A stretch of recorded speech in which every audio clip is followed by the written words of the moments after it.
Special intensive revision काफ़ी ज़्यादा चर्चा में थी, तो उसी के कारण इलेक्टोरल रिफॉर्म्स से रिलेटेड जितने भी इंपॉर्टेंट टॉपिक्स हैं, जितने भी इंपॉर्टेंट डिटेल एंड फैक्ट्स है, it is very very important for this year examination. अगर हम बात करते हैं कि कौन कौन सी कमेटीज आपकी इलेक्टोरल रिफॉर्म से एसोसिएटेड है, तो Tarkunde committee, Indrajit Gupta committee, Vohra committee, Dinesh Goswami committee, Jeevan Reddy committee and Ramnath Kovind panel. So this all are the important committee. Question directly आ सकता है कि which of the following committees are link with the electoral reform. ठीक है, बाकी अगर हम बात करते हैं कि कौन कौन से सेक्शंस है which are important related to representation of people act, जो ऑलरेडी यूपीएससी ने पूछ चुका है, जैसे सेक्शन 33 क्लोज 7, जिसमें लिखा हुआ है कि a person can contest a general election from more than 2 constituency, मतलब एक से ज़्यादा कंस्टिट्यूएंसी जो है उसके अंदर वो इलेक्शन कंटेस्ट कर सकता है। 2 कंस्टिट्यूएंसी के अंदर इलेक्शन कंटेस्ट कर सकता है, उससे ज़्यादा नहीं। इसके अलावा डीलिमिटेशन कमीशन का यूपीएससी ने 2024 में क्वेश्चन पूछा था, कितनी बार डीलिमिटेशन कमीशन बनाई गई है पार्लियामेंट के द्वारा, तो 4 बार बनाई गई है आज तक। इसके अलावा article 82, article 170, 330 and 332, this are some articles which are related with the delimitation commission. Article 82 के अंदर ये है कि पार्लियामेंट हर सेंसस के बाद डीलिमिटेशन कमीशन बनाएगी। बाकी चेयरपर्सन इसके जो होंगे वो रिटायर सुप्रीम कोर्ट के जज होंगे, मेंबर्स इसके chief election commissioner, state election commissioner होंगे। ठीक है, बाकी एक चीज़ याद रखें कि डीलिमिटेशन कमीशन जो है it often engage and consult with the election commission of India with regard to delimitation activities. ठीक है, बाकी आर्टिकल 82 का मैंने बताया कि हर सेंसस के बाद एक डीलिमिटेशन होगा कंस्टिट्यूएंसीज का। डीलिमिटेशन मतलब ये है कि हर एक कंस्टिट्यूएंसी जो है वो बराबर हिस्से में बांटी जाएगी, प्रोपोर्शनेट टू द पॉपुलेशन, हर पॉपुलेशन को एक इक्वल शेयर मिलेगा, ताकि ये हो सके कि हर पर्टिकुलर पॉपुलेशन को सिमिलर अमाउंट ऑफ रिप्रेजेंटेटिव मिल रहे हैं।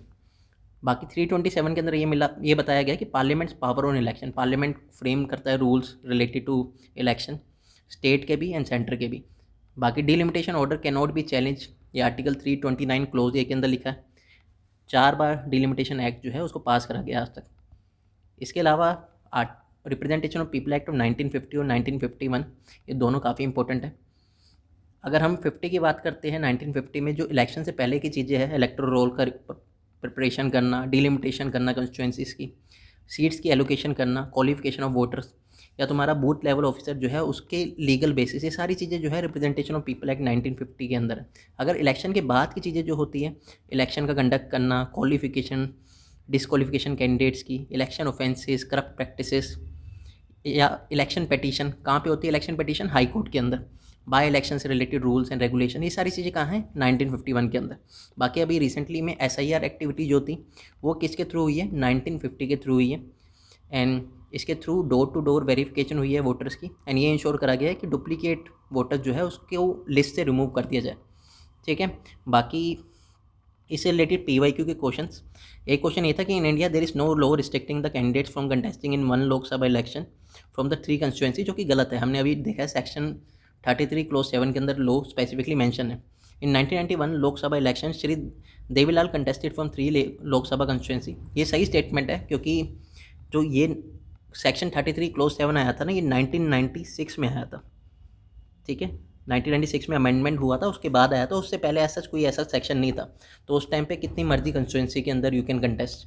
ठीक है, तो ये सही स्टेटमेंट है आपका।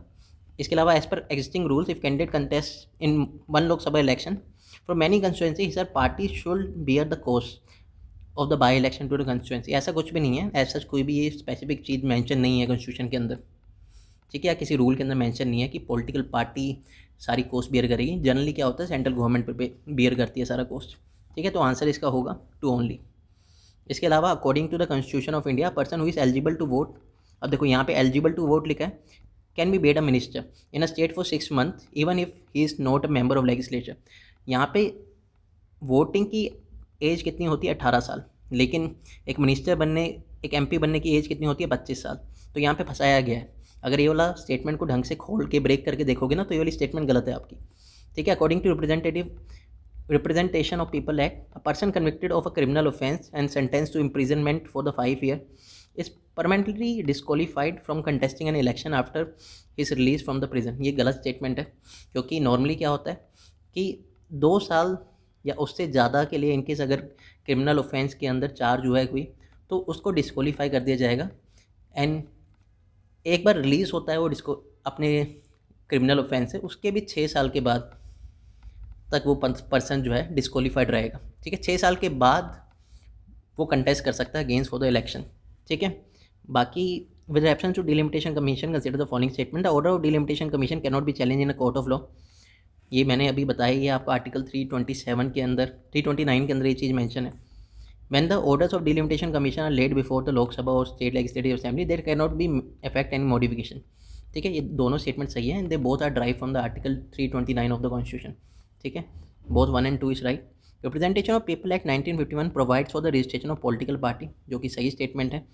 ठीक है, तो इसके अलावा registration of political party is carried out by the election commission, ये भी सही स्टेटमेंट है। National level political party is one which is recognise in 4 or more state. हाँ, ये नेशनल पार्टी जितनी भी है आपकी, जितने भी इससे फीचर्स हैं, ये काफ़ी इंपॉर्टेंट है, इसको ढंग से प्रिपेयर करना है इस साल के लिए।